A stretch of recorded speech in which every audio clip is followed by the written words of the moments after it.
Hand-to-hand combat and multi-holes, the new look of the America's Cup. This is not your grandfather's America's Cup, not even your father's America's Cup. It's a vision of the new 2013 America's Cup with superb sailor athletes coping with dangerously fast boats that skim the surface at 30 knots or more. Speed. The Cup has always been about speed. Here's a fact: 2 holes are faster than 1. Powerboats struggle to keep pace. These are AC45 catamarans, the tune-up boats, 45-footers that teams have been racing in the America's Cup World Series over the past year. The cats that race in the Cup will be 72 feet overall, even faster, a real handful. From June 23rd to July 1st, the 45s will be racing in Newport, Rhode Island, where this shot, heard round the America's Cup World, was fired back in 1983. It's going to be Australia too. They are going to win it. Stand up, Australia. Stand up, Australia. And give these boys a cheer. We are looking for the smoke at any moment. They're about to do it. They're about to cross the line. They make a final move. Australia too has done it. They have won the America's Cup.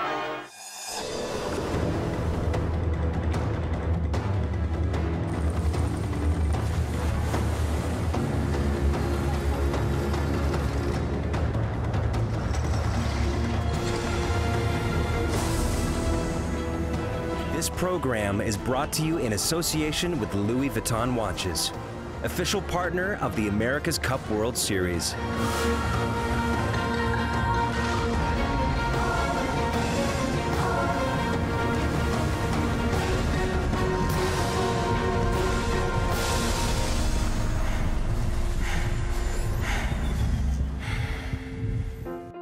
Let's review America. The radical 100-foot schooner started it by winning a race around Britain's Isle of Wight in 1851 against 15 other yachts.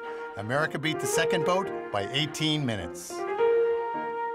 Thus began the America's Cup, first race in 1870 off the entrance to New York Harbor, as depicted in these paintings by esteemed marine artist John McCrae. In 1871, the Cup became a match race, with gaff-rigged sloops doing battle. Bigger always seemed to be better where the boats are concerned, and over the years, yachts became very large indeed, spreading virtual clouds of canvas that thrilled spectators and created powerful, lasting images. In heavy wind, or even none, the mighty America's Cup yachts were spellbinding. Crews numbered in the 60s. Wood masts seemed to scratch the sky, but whatever size the boats, the USA kept winning the America's Cup.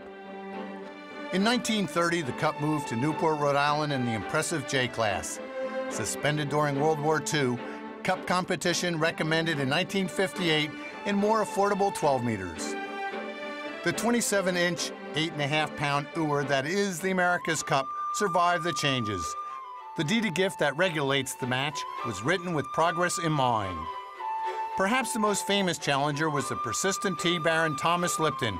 He launched Shamrock 5 for the 5th and last challenge in 1930 at age 82. The lovely J-class was 130 feet overall with masts 170 feet high. Built to a rule, each boat was carefully measured. Rival designer Starling Burgess left, and his counterpart Charles Nicholson from Great Britain were the combatants in 1930. Flyers for the race were posted, and the spectator turnout was heavy. Many of the great yachts of the day flocked to the races, adding pomp to the affair. The course was set in Rhode Island. With a displacement of 135 to 166 tons, these boats were mammoth, 10,000 square foot spinnakers, and a maximum draft of 15 feet. The Big J's needed plenty of sea room. Race watchers of the day were nattily attired. Shamrock 5 got off the starting line well, but in short order, the white-hulled American boat showed its heels to Lipton's Kelly Green Challenger. The spectator fleet followed the big Cup yachts at a respectable distance. The event was broadcast on radio from this vessel. In the end, Enterprise had a comfortable lead and went on to win the 1930 America's Cup without a loss. After his 5th defeat, the courageous Lipton muttered, "I cannot win, I cannot win." But Lipton tea was in every home in America.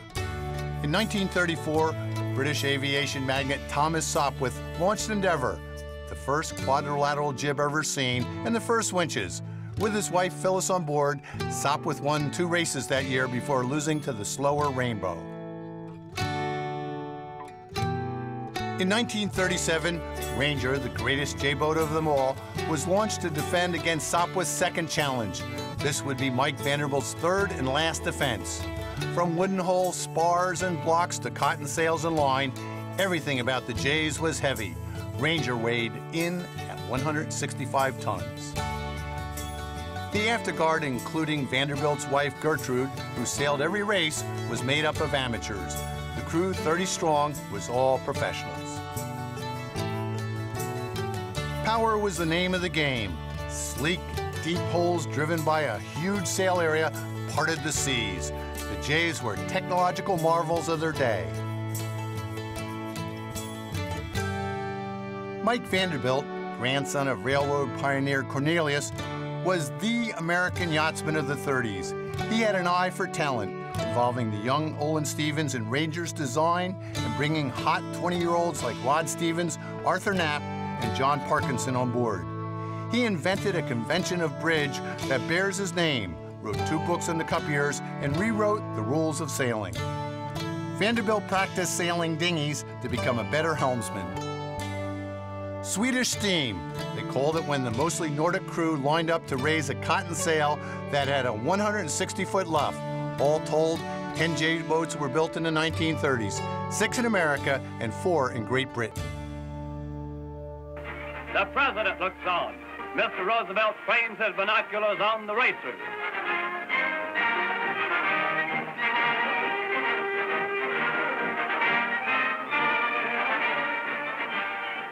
In her 4th and final victory, Mike Vanderbilt's giant sloop breezes over the finish line to keep the America's Cup in America. Skipper Vanderbilt is rightfully proud of his crew's victory, but pays high tribute to his rival. Mr. Sopwith has proved himself a most gracious loser. It is easy to be a good winner, but in defeat lies the true test of sportsmanship. Over 7 years, 3 America's Cup were contested in the J class. The trophy won by America in 1851 was renamed the America's Cup and donated to the New York Yacht Club under a deed of gift. In 1958, New York Commodore Henry Sears led a group that modified the deed to make racing in 12-meter yachts permissible. Great Britain challenged with Scepter. Olin Stevens was put to work designing Columbia. He tested hull shapes in a tank at the Stevens Institute in Hoboken, New Jersey. Columbia was the 13th 12-meter designed and built in the U.S. since 1928. Her skipper was Briggs Cunningham, a former race car driver. Off Newport, the U.S. again was victorious after a 21-year hiatus. A large spectator fleet watched Columbia rout Scepter 4-0, keeping the Cup in America. The 12s made racing more accessible to sailors and spectators alike. In 1962, Australia challenged for the first time. Their boat Gretel was faster than the Defender Weatherly, but American skipper Bus Mossbacher was the superior helmsman and went on to win another Cup. Gretel's helmsman was Jock Sturrock, Australian Yachtsman of the Year in 1962. The race Gretel won was the first race won by a challenger since 1934.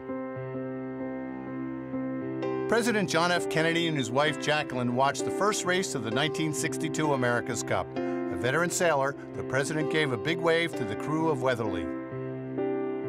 Weatherly led around the windward mark in race 2. It was blowing 20 knots. After setting spinnakers, the 2 boats had a pitched battle downwind toward the finish at maximum speed. But Weatherly's pole couldn't stand the strain and broke. Gretel surfed past and won by 57 seconds.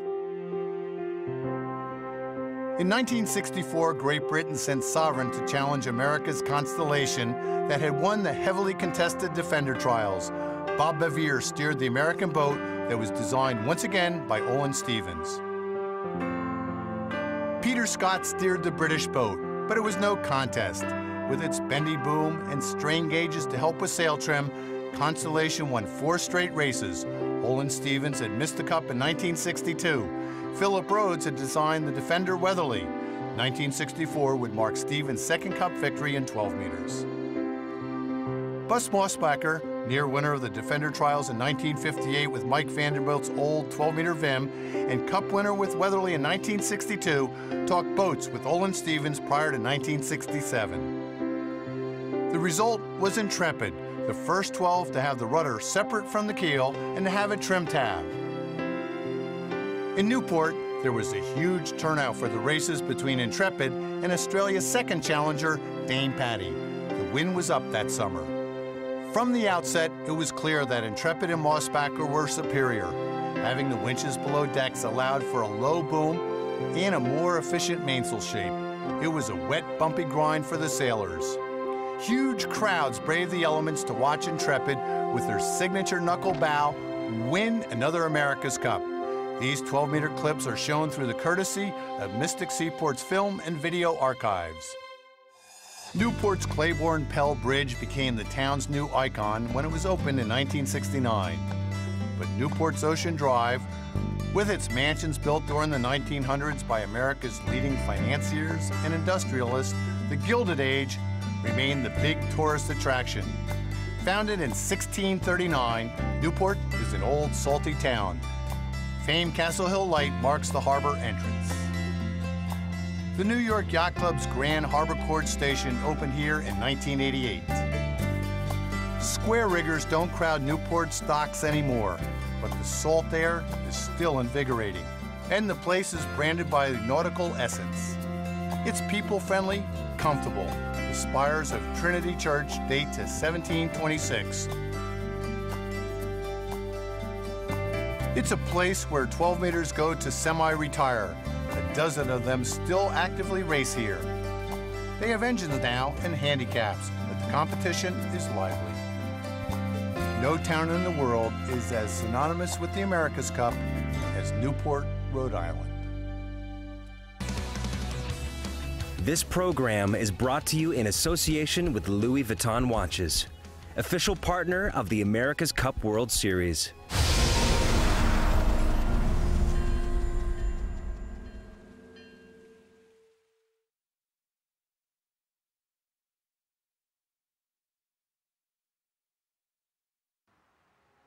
This program is brought to you in association with Louis Vuitton Watches, official partner of the America's Cup World Series.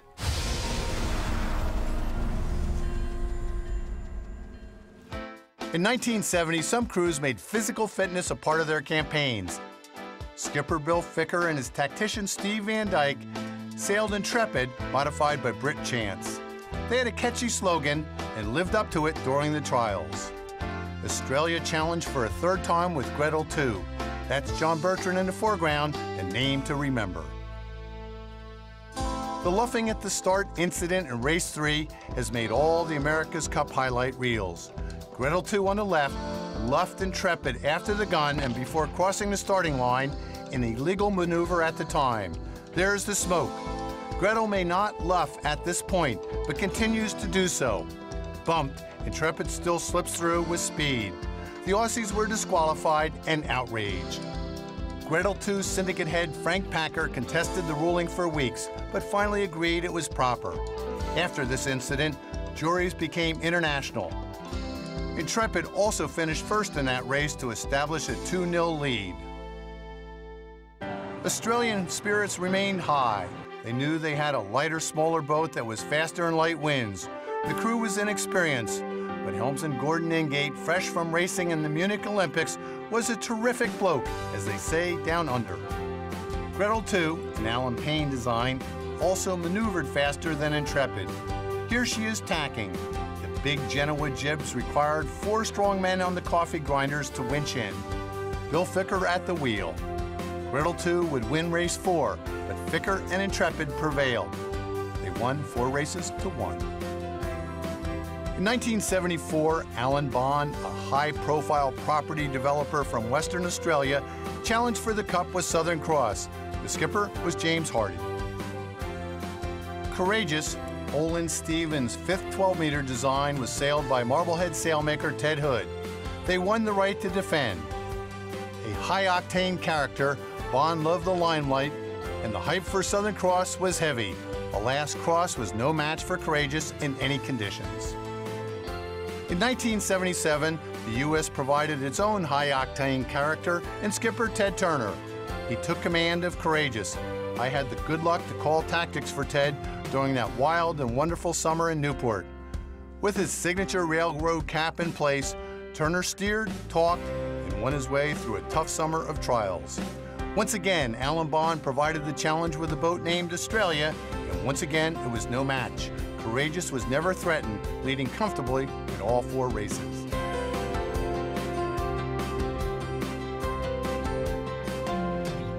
Ted Turner would be the last amateur to win the America's Cup. Californian Dennis Conner was Ted Hood's starting helmsman on Courageous in 1974. A quick study, he returned in 1980 with 2 boats and a crew of full-time professionals that had been practicing 300 days a year. Bond's Australia, with its controversial bendy mast, managed to win only 1 race out of 5. The boxing Kangaroos from Down Under returned in 1983. Conner defended with the red-hulled Liberty. Bond brandished his wrench for unbolting the cup and kept Australia 2's underbody a dark secret. Australia 2, with John Bertrand at the helm, showed it had some moves.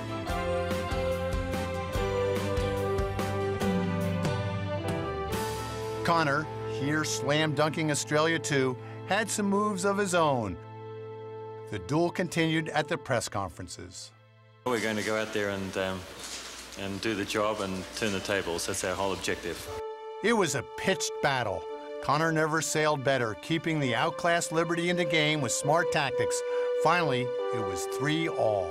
We've learned how to sail against Liberty. Well, it's going to be very exciting to be involved in the race of a century. And at this point, we're hoping that we can find a way to prevail like we have over the last 132 years. Conner couldn't find a way, and Australia 2 got the gun in race 7, the shot that rocked the America's Cup world. An ecstatic Alan Bond had made history. He proudly unveiled his boat's secret weapon, a keel with wings. Dennis Conner was crushed. The America's Cup was no longer America's Cup. For the first time in 29 years, a Cup event will return to Newport in multi-holes. BMW Oracle from San Francisco won the Cup in 2010 in a big trimaran and chose multi-holes for the 2013 match. James Spithill, who skippered the 2010 Cup win, is leading this current America's Cup World Series in the AC45s. Spithill had a slump in Venice with 2 tail-end finishes, but it was impressive how he pulled out of it and ended up on the podium. In Newport, Spithill will be joined by some of his victorious 2010 crew, including American tactician John Kostecki. Standing in 2nd place in the series, 4 points behind Oracle Team USA Spithill, is Emirates Team New Zealand. They're skippered by Dean Barker. Barker has been breathing down Spithill's neck the whole series. This well-balanced team includes wing trimmer Glenn Ashby, an A-class champion, and tactician Ray Davies. Dean Barker can be temperamental, but he's also brilliant. Everyone in New Zealand is cheering on this team. The big question, can he finally win it all? 2013 just might be his last chance. Team Artemis Racing from the Royal Swedish Yacht Club stands 3rd in the series, 13 points back. Syndicate CEO Paul Kayard is in his 5th America's Cup campaign. The team is loaded with accomplished veterans. Their collective Olympic medals, America's Cup, and Volvo trophies would sink their boat. Skipper Terry Hutchinson is in his 4th America's Cup campaign. He was on the Louis Vuitton Cup with Team New Zealand as tactician in 2007. His starts are excellent, and he's great in tight situations, but he's new to multi-holes. Energy Team from the Yacht Club of France is 4th in the America's Cup World Series. Their skipper, Loic Perron, is a veteran multi-hull specialist. He's won 5 championship titles in the tough 60-foot catamaran class. With the 45s, he concentrates on speed, and it shows. He also likes to avoid the congestion in the fleet racing, preferring to find clean wind and make the most of it. He's obviously having fun out there, and his approach is paying off. He's got a bunch of keen French multi-hull sailors crewing for him. The team is making the podium. 5th is Team Korea from the Sail Korea Yacht Club. This is a new team with the stated aim of displaying the technological resources of one of Asia's most dynamic countries. Their skipper is 26-year-old Nathan Atteridge, an Australian who has won 4 49er World Championships and a Moth Championship. He's also a kite surfer and a windsurfer. Atteridge's great starts are his trademark, but he has trouble unleashing the speed these catamarans possess. 3 of his crew are Brits, 1 is a Kiwi. Like their skipper, they are part of the Youth Brigade. From the Youth Brigade to the middle of an age boat, Oracle Team USA Coots is in 6th place. Until now, this boat has been helmed by the double Olympic medalist Darren Bundock. For Newport, Oracle CEO Russell Coots will be at the helm. Russell is 50. His bowman is veteran Simon Dobney, who's 52. Aren't these considered young men's boats? But if it's experience you want, Finn Olympic gold medalist Coots has won 4 America's Cups. Dobney has also won 4 Cups. We'll see how the old masters do in Newport. 7th in the standings so far is Luna Rossa Challenge 2013 Piranha. It's one of 2 Italian boats. Piranha skipper is Chris Draper. He's from Great Britain. Draper has won 2 world championships in the 49er class and was the 49er bronze medalist in the Olympics in 2004 in Athens. Draper gets good speed out of the 45-foot cats. But despite placing 2nd in the Match Race Worlds in 2011, he has struggled in the series match racing segment. His weakness seems to be starts, but he's getting better with every regatta. Look for him to be tough in Newport. Team China is in 8th. It's from the Mea Fan Yacht Club. The team's stated premise is to put Chinese sailors on the boat, but thus far the crew is hailed from New Zealand, Great Britain, and Australia. China team skipper is 25-year-old Phil Robertson, a match race specialist who does have a little experience in catamarans. Robertson is still trying to get up to speed. His starts are excellent, but the lack of boat speed causes the team to fade on the course. They did improve in the final races in Venice. In 9th is the other Italian Luna Rossa boat named Swordfish. It's helmed by Paul Campbell James, a British sailor who won the 2010 and 2011 Extreme Sailing Series. He's an experienced catamaran sailor, and we can expect to see him higher up in the rankings in the future. One thing we've noticed is that the 2 Luna Rossa boats are usually at opposite ends of the starting line. Perhaps that's by design. And the 2 skippers flip a coin to determine which end they get. We'll keep an eye on this in Newport.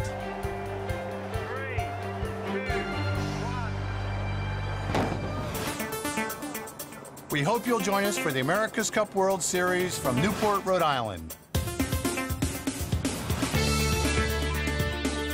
In August, the America's Cup World Series takes place in exciting San Francisco Bay. You won't want to miss this. For America's Cup Uncovered, I'm Gary Jobson. This program is brought to you in association with Louis Vuitton Watches, official partner of the America's Cup World Series.